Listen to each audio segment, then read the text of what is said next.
आज तक आप सभी के सामने ये कहता रहा कि ये सारे की सारी जो घटनाएं हैं, ये जो ऑडियो क्लिप्स हैं, ये मुझे सोशल मीडिया के माध्यम से मिली। जब भी आप लोगों ने मुझसे पूछा या किसी भी जांच एजेंसी ने मुझसे पूछा, मैंने हर बार एक ही जवाब दिया कि सोशल मीडिया के माध्यम से मुझे ये क्लिप्स मिली। लेकिन वास्तविकता ये नहीं है।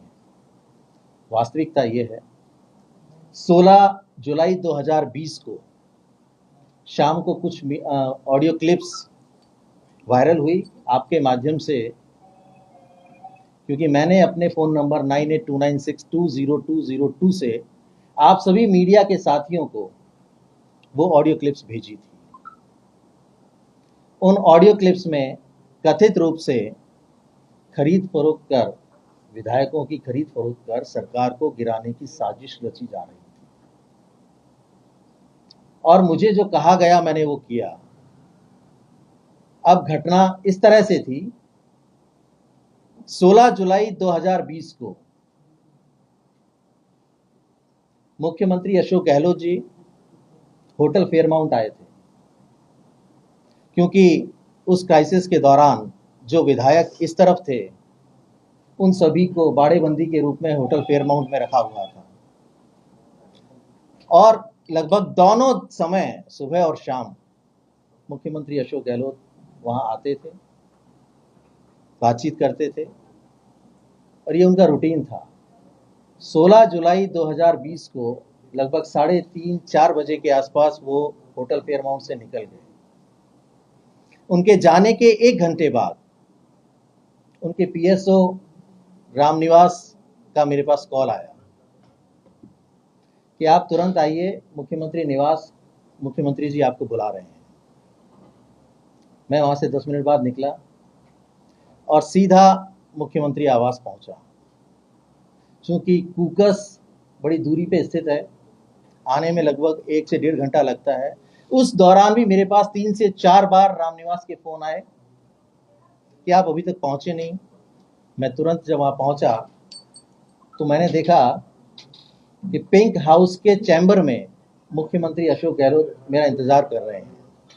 जैसे ही मैं वहां पहुंचा, इस वाक्य को नोट कीजिएगा सभी, जैसे ही मैं वहां पहुंचा, मुख्यमंत्री अशोक गहलोत ने मुझे ये पेन ड्राइव और एक ये टाइप पेपर दिया। इस पेन ड्राइव में वो तीनों ऑडियो क्लिप्स थी जिसको मैंने आप सभी के माध्यम से जनता तक पहुंचाया। ये वो पेन ड्राइव है और ये वो एक स्क्रिप्टेड टाइप्ड पेपर है। आप सभी को याद होगा कि उस दिन मैंने ऑडियो क्लिप्स के साथ एक ये पेपर भी भेजा था। इस पेपर में कथित रूप से गजेंद्र सिंह शेखावत जी, जो तत्कालीन केंद्रीय मंत्री थे, दिवंगत हमारे विधायक भंवरलाल शर्मा जी और एक कोई संजय जैन, इन तीनों की बातचीत का हवाला दिया गया था। और इस पेन ड्राइव में ये सारी चीजें थी। पेन ड्राइव और ये पेपर देकर मुझे कहा कि तुरंत जाइए और मीडिया को ये ऑडियो क्लिप्स सर्कुलेट कर दीजिए। अब चूंकि पेन ड्राइव से तो सीधे सर्कुलेट नहीं किया जा सकता, मैं इस पेन ड्राइव को लेके तुरंत घर आया। घर आके मैंने इस लैपटॉप में इसको ट्रांसफर किया, तो अपने फोन में लिया और उस फोन के द्वारा आप सभी को, जो हमारे मीडिया के साथी हैं, उनको मैंने वो ऑडियो क्लिप्स सर्कुलेट की। तो ये ऑडियो क्लिप्स मुझे सोशल मीडिया के माध्यम से नहीं मिली। मुख्यमंत्री अशोक गहलोत ने इस पेन ड्राइव के जरिए मुझे ये सारी ऑडियो क्लिप्स दी और ये कहा कि मीडिया को आप सर्कुलेट कर दीजिए, और मैंने वो काम किया।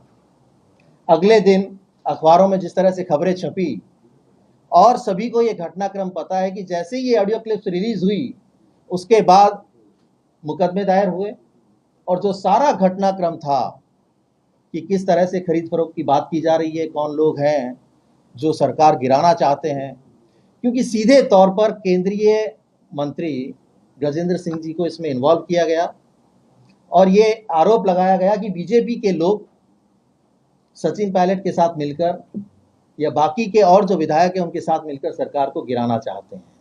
ऐसी मंशा थी ये साबित करने की कि इस पूरे खेल के पीछे भारतीय जनता पार्टी है, जबकि वास्तविकता ये नहीं थी।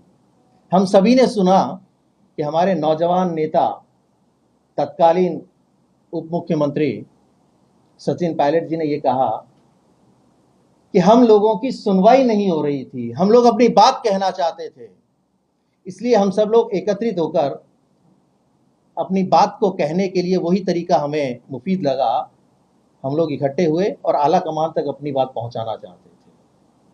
लेकिन जैसे ही मुख्यमंत्री अशोक गहलोत को पता लगा तो ये सारा का सारा षड्यंत्र रचा गया।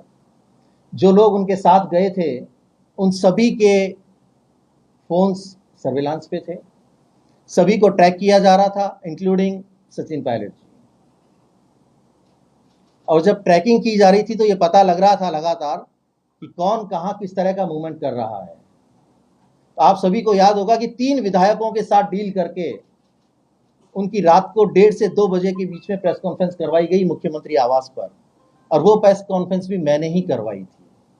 आप सभी लोगों को आमंत्रित किया, रात को 2-2:30 बजे परेशान किया, आप सब लोग वहां आए और उन्होंने मुख्यमंत्री अशोक गहलोत के समर्थन में अपनी प्रेस कॉन्फ्रेंस की। तो ये पूरी तरह से आप लोगों को मैंने बता दिया कि ये ऑडियो क्लिप्स कहां से आई। वायरल करने के बाद भी खबर नहीं आई, तब तक मुख्यमंत्री जी ने मुझे 2 बार व्हाट्सएप कॉल करके ये पूछा कि अभी तक न्यूज़ में चला क्यों नहीं। मैंने कहा साहब अभी भेजा है, थोड़ा सा समय लगेगा।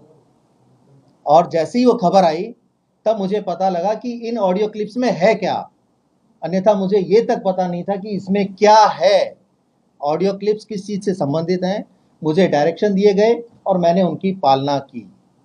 ये आपने अभी एक इस ऑडियो में भी सुना कि मुख्यमंत्री जी किस तरह से मुझे ये पूछ रहे हैं कि आपने वही काम में लिया जो मैंने भेजा था। मुझसे पूछ रहे हैं कि आपने वो हैंडसेट तो डिस्ट्रॉय कर दिया ना, जिससे आपने सारे मीडिया के साथियों को वो क्लिप्स भेजी थी। मैंने कहा वो मैंने डिस्ट्रॉय कर दिया। मुझसे मेरा वो हैंडसेट डिस्ट्रॉय करवाया। लैपटॉप इसलिए बच गया क्योंकि इसका सीधा इन्वॉल्वमेंट कहीं शो नहीं हो रहा था। मुझे ये कहा कि इसे किसी अन्य राज्य में भेज दो, आपने जिस क्लिप में सुना अभी, या इसे मेरे पास भिजवा दो, मैं आपको नया लैपटॉप दे दूंगा। साहब लैपटॉप की तो मुझे ज़रूरत है नहीं, लैपटॉप काफ़ी है हमारे पास। तो ये सारी की सारी चीज़ें, अब इससे बड़ा सबूत किसे चाहिए। 3 ऑडियो क्लिप्स थी, उनमें जो वार्तालाप थी वो स्पष्ट रूप से मुझे नहीं पता किसकी थी किसकी नहीं थी। मुझे ये पेपर दिया गया जिसमें ये लिखा हुआ था कि गजेंद्र सिंह शेखावत बात कर रहे हैं बाकी के लोगों के साथ। ये पेपर, ये पेन ड्राइव और ये जो भी आपने ऑडियो क्लिप सुनी, इससे पूरी तरह से आपको ये पता लग गया होगा कि ये पूरी की पूरी जो कहानी थी वो कहाँ से शुरू हुई, किसने की, और किसने अपने राजनीतिक फायदे के लिए, अपनी कुर्सी को बचाए रखने के लिए मुझे काम में लिया। मैं अपने जो गुरु हैं, राजनीतिक गुरु जिनको मैं मानता था, बहुत ही साफ दिल के इंसान हैं। साफ दिल के इसलिए कि मुझे हर बार कहा करते थे कि तू मेरी तरह सबको काम में लिया कर। मुझे आज ये पता लग गया कि मैं कैसे काम में आ गया।